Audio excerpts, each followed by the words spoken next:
Faithfully delivering value, interpreting global bestsellers. Hi, this is Sally's Book Club. Today we're exploring the book Small Team Management Handbook for Groups Under 10 by Japanese management expert Horinuchi Katsuhiko. This 110,000 word book will be summarized in about 20 minutes today. It will focus on the core question. As a leader of a sub 10 member team, how can you maximize your team's potential through effective personnel management? The author previously worked in HR and management at major Japanese corporations like Honda and Sony. After 1991, he founded MK Human Resources Consulting and serves as its president. Through decades of management experience, Horinuchi observed a recurring issue. Many new managers and SME owners struggle with basic team leadership. He discovered that leading small teams actually demands greater personnel management skills. Why? Because large organizations with established systems have clear role divisions and mature operational frameworks. Therefore, leading larger teams primarily requires decision-making and organizational adjustments. When issues arise, leaders focus on systemic solutions rather than individual performance. They address challenges through structural changes rather than scrutinizing specific team members. In such environments, neither leaders nor employees prioritize personal characteristics. The focus remains on institutional strategies and executive decisions. However, small teams under 10 members operate completely differently. Leading such teams resembles frontline management in corporations or heading small enterprises. These leaders work directly with team members on daily operations and critical missions. In close-knit teams, every action between members and leaders becomes mutually visible and impactful. Even spouses have conflicts. Team friction is inevitable. This is exactly what Confucius meant by familiarity breeds contempt while distance creates resentment. Moreover, small teams often lack robust systems with clearly defined roles like large corporations. When managers constantly make demands beyond core responsibilities, employee resentment naturally grows. Thus, small team leaders face intensified scrutiny over their flaws. This constitutes the core challenge of small team management. To help new managers, Horinuchi shares decades of expertise in small team management handbook, a practical manual. The book answers, how should you manage personnel to build an elite sub-10 member team? And we'll explore this through 3 key sections. 1. Core responsibilities of managers. 2. Managerial workflow optimization. 3. Effective personnel management strategies. First, understanding managerial responsibilities. New managers often mistakenly act as mere messengers between executives and staff. Executives operate at strategic level with company-wide perspective. Their directives often remain abstract by necessity. Moreover, executive communications frequently span multiple departments. For example, when told to double sales, effective managers don't parrot the order. Instead, Alex-compile client prospects. Bobby-analyze regional markets. Casey-monitor competitors. Dana, develop new accounts. True leadership means translating strategy into actionable plans. Remember, managers aren't just message relays. As leaders, you should exemplify excellence and inspire through action. Mr. Horinuchi emphasizes, managers achieve organizational goals through their team, not personal achievements. True leadership means enabling subordinate success. Consider this example. 4 car sales teams with identical March targets of 50 units. Team 1. Subordinates sold 30 units, manager 20. Team 2. Subordinates 35 units, manager 15. Team 3. Subordinates 40 units, manager 10. Team 4. Subordinates achieved full 50 units, manager 0. Which manager performed best? Some might praise Team 1's manager contributing 40% personally. Reality contradicts this assumption. By our leadership definition, Team 1's manager failed to develop subordinates. Team 4's manager achieved through team empowerment. The ideal leadership model.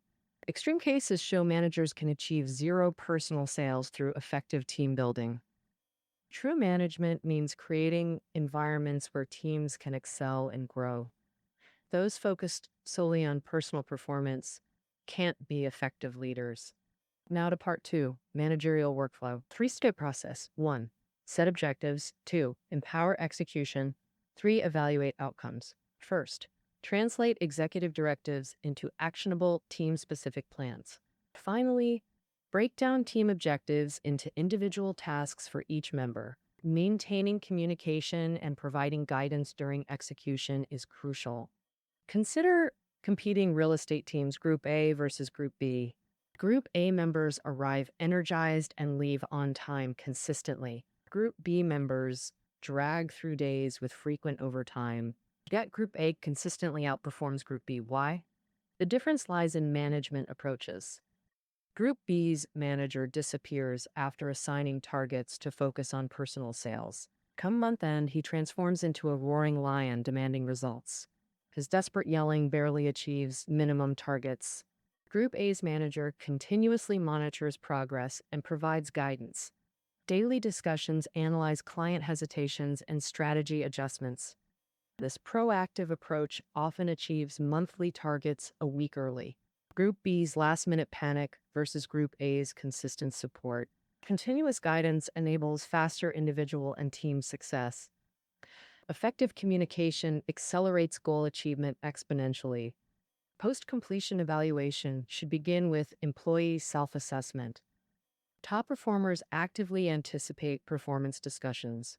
Diligent workers can clearly articulate their contributions and achievements. Those who rely on luck struggle to explain their actual work during reviews. Active listening enables fair and informed employee evaluations.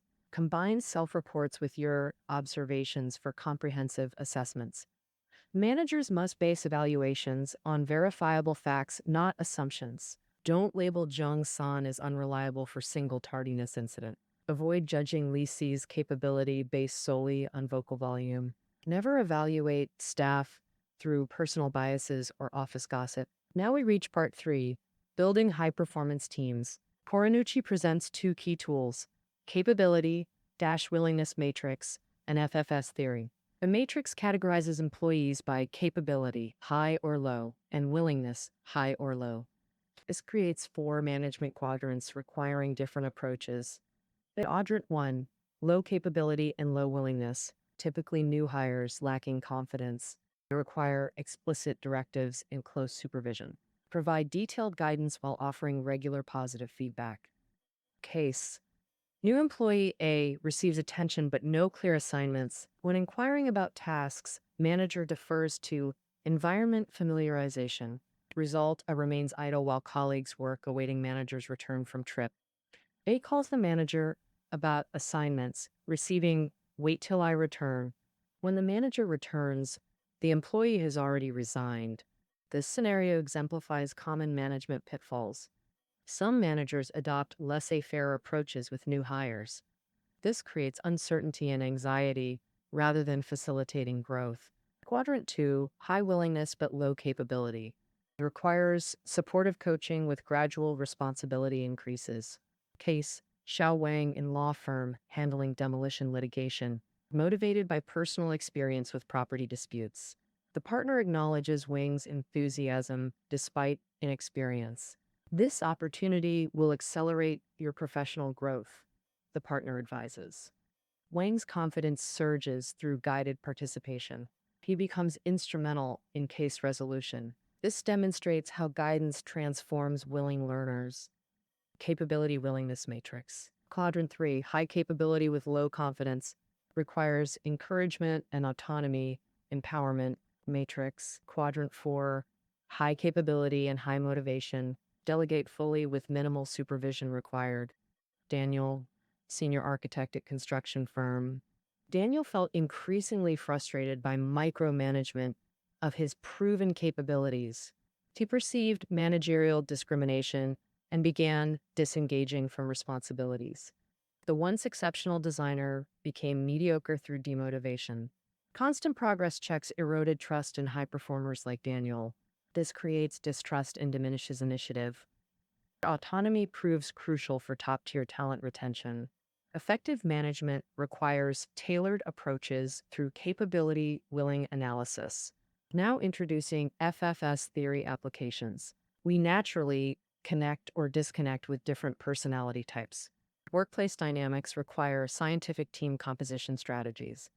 Cornucci introduces FFS theory in Premium's Small Team Management Handbook, developed in 1979 by psychologist Kobayashi Keiji, widely adopted by U.S. military and Japanese corporations. FFS, Five Factors in Stress Analysis Framework, analyzes personality through 5 stress response dimensions, optimizes team performance through complementary trait alignment, enhances collective output by leveraging individual strengths.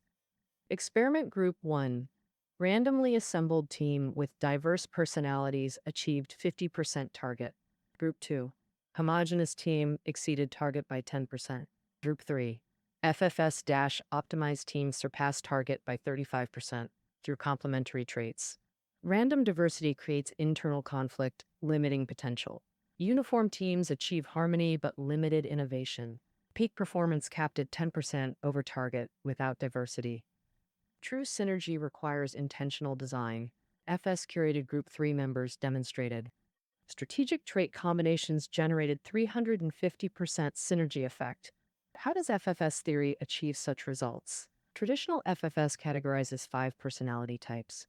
Oronucci's upgraded model combines these into 4 archetypes. Pathfinders, change catalysts, analytical decision makers driving strategic initiatives, natural leaders, guiding team direction. 2. Guardians, operational anchors, value-driven supporters, maintaining organizational stability, backbone of operational continuity. 3. Scouts, frontline innovators, adaptive explorers identifying new opportunities. 4. Harmonizers, social glue, empathic specialists excelling in relationship-focused rules. How should managers allocate roles when deploying all 4 types to sales departments? Assign everyone to marketing? Let specialists handle their expertise, while mismatched personnel would hinder team performance. Strategic role allocation based on personality traits becomes crucial. Deploy scouts for market research and client outreach. Pathfinders take over contract negotiations after initial contact. Harmonizers maintain client relationships through detailed communication. Is client retention the final goal? The process requires guardians, operational support. They manage data systems and defend market position. Guardians counter competitive threats through strategic maintenance. Sales departments require diversified role specialization. Avoid blanket assignments. Frontline back-end roles demand different skills. Proper placement maximizes individual contribution and team success. Misplacement risks undermining collective objectives. This principle applies across all departments. Managers must identify each member's FFS profile. Pathfinder, Guardian, Scout, Harmonizer, categorization. Strategic talent position matching enhances team efficiency. Generic management approaches fail in sub-10 member teams, requiring personalized strategies. By managing through capability, willingness analysis, and aligning roles with personality traits, you'll maximize individual strengths and create synergistic team performance.